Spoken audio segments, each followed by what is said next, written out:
Well, it's been a most marvellous week on Merseyside at Aintree at the Randox Grand National Meeting. Day 3 about to embark on us, and as you can see, I'm not there. I'm in Dubai here to cheer on Izzy Vungu Vungu in the Al-Quoz Sprint. But what I will do now is look at the National itself, which is race 5. Also the Nap on the final day, which runs in race 2. But first of all, the National. And let's look at one or two horses here that I think have got a squeak.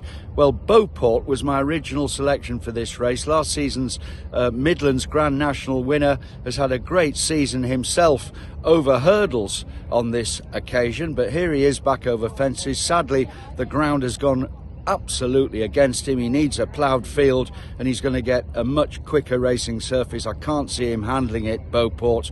But against that, let's look at Gavin Cromwell's challenge on the race.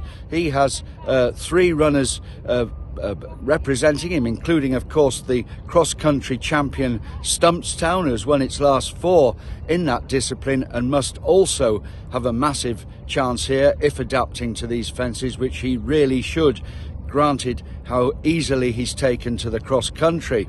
Others that take my eye, well, I will say that Iroko, a horse that has been monitored by the stewards on one occasion this season when he ran at Cheltenham and stayed on under what I considered to be a conservative ride, if I can say that. Well, here is Iroko. He ran against Grey Dawning at Kelso last time in a listed chase. It was a very good run to be beaten only 2.5 lengths by that rival, and I don't think that Grey Dawning did anything wrong at all when finishing second in the bowl here earlier in the week to give the form a bit of a fillip. I have to think here that Iroko at the weights has got a lovely weight to carry. I Am Maximus, last year's winner, has been trained specifically for this race. Forget his 2 runs where he's shown very little, because I'm sure that Connections have done everything they can to protect his handicap mark. He's at the top of the weights, but I do think he can run well, I Am Maximus. In fact, I think he can get into the money. But for me, for the winner, I like Iroko. Now let's look at race 2.